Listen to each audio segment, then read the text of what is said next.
Welcome to From the Green Velvet Couch podcast. Through her professional career of being a life coach, therapist, and certified corporate wellness specialist, your host, Shelly O'Neill, has accompanied many on journeys of healing and personal wellness. Now join Shelly and her guest from the Green Velvet Couch.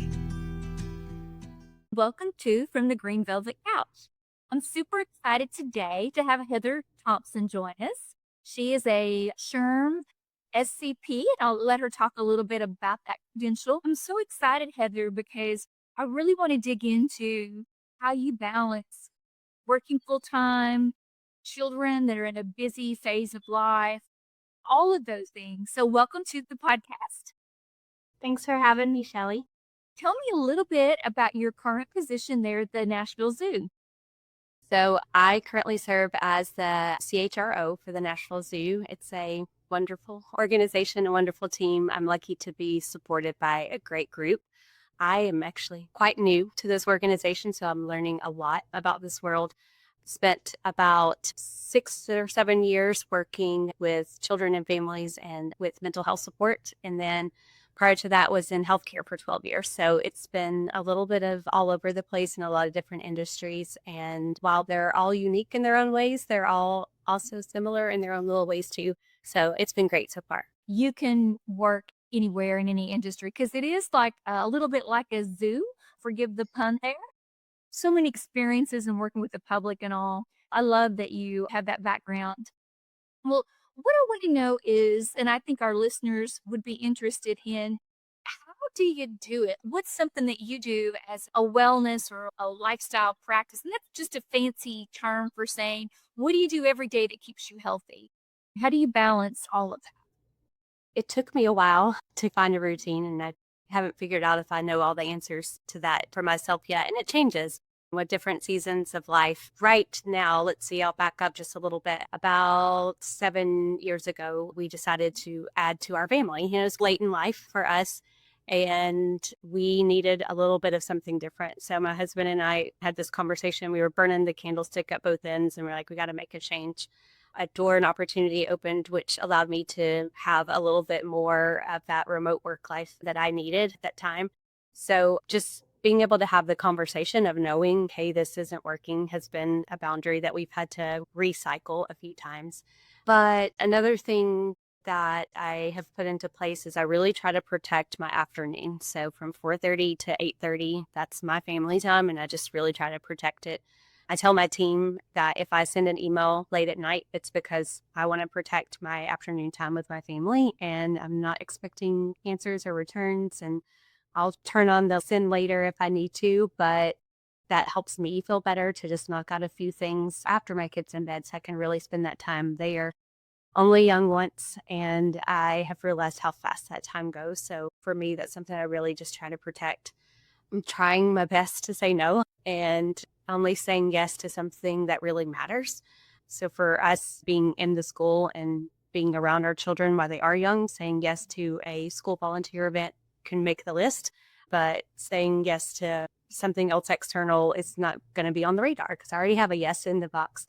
And then I really try my best, like a lot of people want to make sure that I'm putting in just some me time. So I have that blocked off time with my family, but to try to go to the gym, I don't do much. I wish I was an avid runner and did marathons, but that's not me. So I just do a little. So whether that's going for a walk or getting on the rower or doing weights, just a little bit, a few times a week. I like that you know yourself and you have the insight. That resonates with me because I like a lot of things, particularly you like workout in the workout world. I can eat and watch other people do it all day long, but what works for yourself and sticking to that is number one, it's authentic and giving yourself permission to choose what works for you versus what works for other people. Friends that get up very early in the morning and they work out, that's awesome. There was a time in my life when I did that, but now it is different. I don't have children home. I can do more things in the evening, allowed me to switch that up. I think it gets back to, I always tell people, wellness doesn't have to be expensive or some big complex program. It's healthy habits every single day. And it sounds like you have a lot of those. I like saying no. This is what I do physically for me. How did you get there? How did you get that confidence to choose what works for you?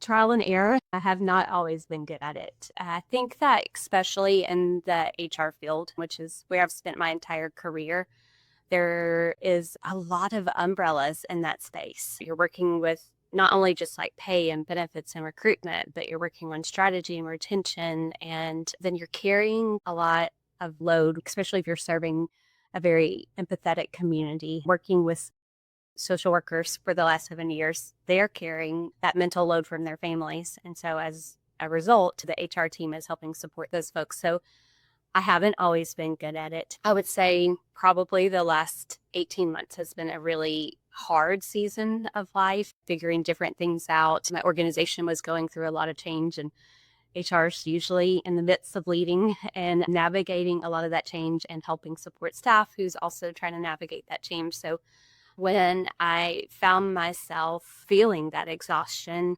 and honestly, my kids saying, "Mom, are you okay?" I felt like I heard them call it out first. Then that's a season where I know I was going too far on the pendulum and had to make some adjustments and changes, and just said, "Hey, this is not worth it." For me personally, everyone's different, but my faith was also to set my mind on what's really important. And I had to just take a step back and think about it and recenter in that space so that I could then set some boundaries. But it's a constant battle is how I would describe it, at least for me personally. Everybody's a little bit different, but I have to be intentional. And sometimes I don't. I'm not good at it. But when I can take that step back and recenter and be intentional. And I like that you brought up your spiritual health. I always say you need a few wins a day. You need a physical win, a spiritual win, an emotional win, and a financial win. And I think the spiritual health, it keeps people grounded. It lets you know that whatever you're going through, you don't feel so alone. And the healthiest, happiest people I know have a faith of some sort. They really do. They may be very different. And I know that you said getting ready in the morning to church. Yesterday was a busy day for you, and you've got kids playing sports. Do you feel like that as HR, you have to hear about burnout all the time? Do you think it comes from using too much emotional energy? What do you think the burnout stems from? It's a great question. And honestly, the answer is it depends. It's a very HR answer of me to give, but for each person that can look different. Right now, something that's been passionate and on my mind is the burnout that the HR community is feeling. That's what I'm hearing from folks a lot. I think when you think about the last 5 years, there's been a lot of things that have happened that touch the HR umbrella in a lot of different spaces, from 2020 to 2021, and to DEI strategies going up and down, and recessions and resignations, and like all the buzzwords that keep coming out. A lot of them has touched the HR community. And so then you're just constantly trying to switch gears. So some of it is just operationally trying to constantly switch gears and be prepared and that type of thing. But the other pieces are carrying that emotional load as well. So when you have folks not only that you're supporting at home in your community, but also like in the workplace, from leadership to frontline staff all across the board, folks are usually looking to this position for some type of support. So I found myself in the last year experiencing both. It was just a lot of work. So operationally, it was just too much to do. You just couldn't get it done. And so you felt like you were always behind, always failing, for lack of a better word, just being behind. Support and resources were a little bit thin for my workspace. And then I did have staff that were really struggling too. So a little bit of all across the board. And I had to introduce new boundaries and new practices. I had to seek support for myself. That was outside of our agency to say, hey, this is a lot. I'm grateful and thankful for a supportive spouse. And not everybody has that in their life, but I've been blessed in that space to be able to have not only him as a resource, but the encouragement to reach out. I think that's so key, reaching out and getting that support. And there again, I think very healthy, very successful people do that. As a therapist, working with therapists, it's always been a nice perk. Hey, let me bounce this idea off of you or whatever. And then working as a coach as well, really helping people navigate situations. So, what I'm hearing you say is that field, there's a tremendous amount of work and there's a lot of different facets to the HR field, whether it's, like you said, employee benefits, DEI, lots of different facets. And I think because we have so much technology, what I see is as humans, we become so saturated. And, if you're scrolling, you may see a post that makes you feel tremendous empathy. And then the very next post, it may be very funny. And I think that's unusual. I think we might be that first generation that's doing that. But it sounds like helping companies really learn to conserve and then know when to use that emotional energy versus just, I'm going to do this around the clock. That obviously doesn't work either.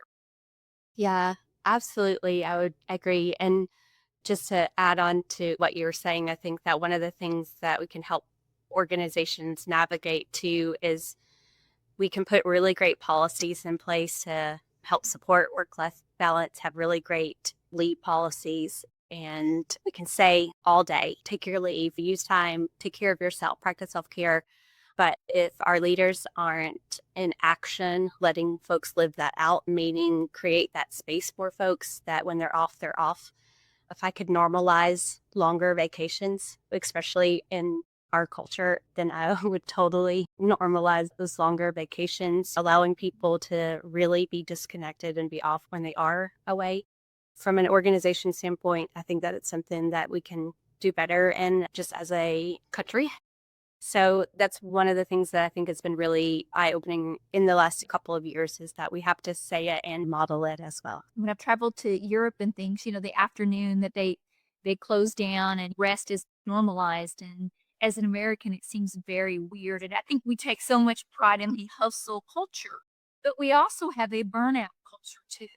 So I think that slowed down pace, it doesn't mean that you're less productive. I love that you use the word intentional because I'm always talking to staff about that's a low value task, right? And we can be busy, busy, busy, but that busyness doesn't always translate into a high value task that is helping the revenue of the company. Sometimes it's just busyness. That's what I see a lot is helping people decide what's busyness and what's important because I think good employees want to do it all. And I've been there. I always said that as a single mom with kids, I felt like I put a day in at work before I got to work. By the time I got people where they needed to go, and then you work all day. And I was the mom coming in on two wheels to football practice, just hoping I'm not late because something came up at work. And sometimes that just can't be prevented. It is what it is.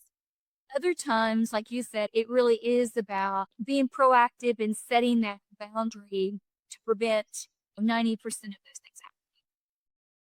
Yes, absolutely.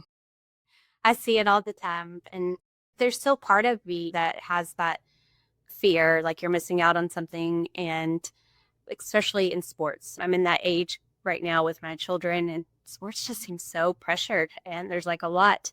They don't need to be into sports, and we don't need to be traveling around in tournaments every weekend.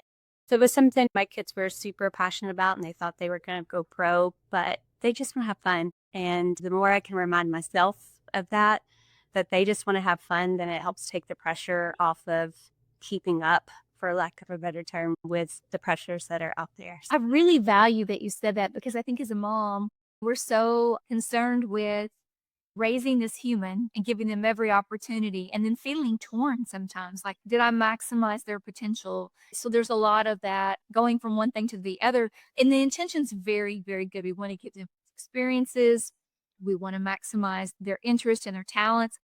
But also, like you said, normalizing that they just want to have a good time, play with their friends, and it not be their whole life.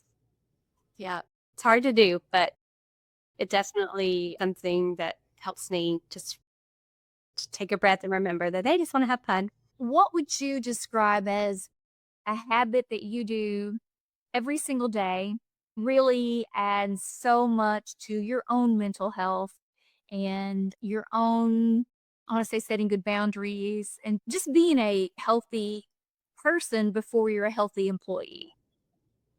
I love that you're describing as a healthy person before you can be a healthy employee. That's so great to remind folks of. And everybody's routine obviously looks different. I have a little bit of a drive. It's not bad for me. But one of the things that has been nice and helpful, if I try to do stuff too early, then I find I'm too tired and not quite awake. During my drive time is really my most consistent routine. And that's for me, again, a devotional time. So it's just centering myself. I usually spend time listening because I'm in the car, listening to just a verse of the day or just some kind of grounding piece or devotional piece for the day. And again, with my face, spend time in prayer. And so that 20-minute drive is just dedicated to me and getting all the things out of my head. So that's one piece of habit for me that's been really helpful.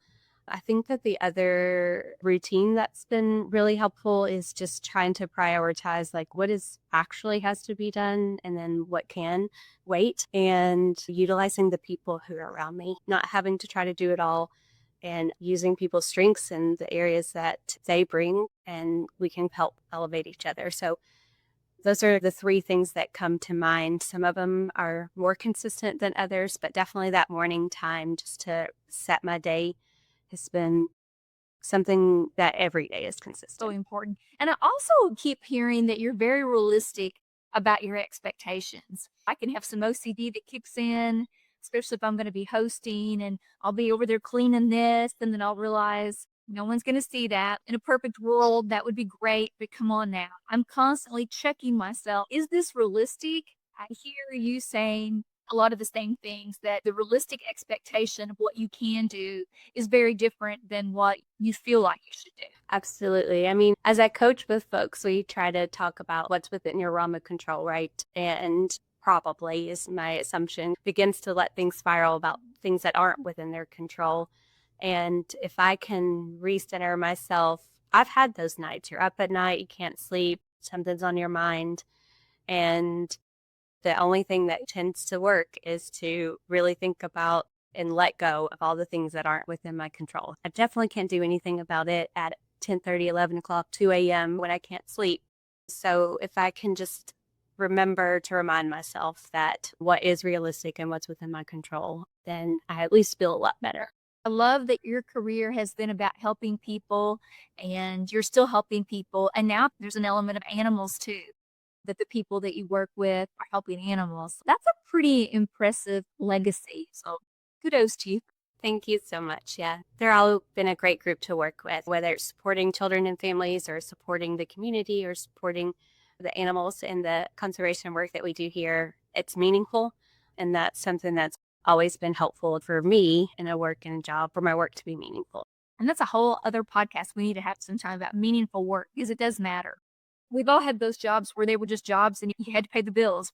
But being able to have a meaningful job is so important. That podcast number 2 coming up sometime. Thank you for being on the podcast today and just sharing your path and your experiences and then what works for you. I think that's encouraging to people. So thank you. We're going to ask our viewers to follow the Nashville Zoo as well on social media, along with Shelly O'Neill Wellness. Follow us on YouTube, TikTok, Instagram, and Facebook. Drop us comments. We're always looking for podcasts that our listeners like to hear. So we invite everybody to do that. But thank you so much, and I look forward to seeing you soon, Heather. Thanks for having me, Shelly.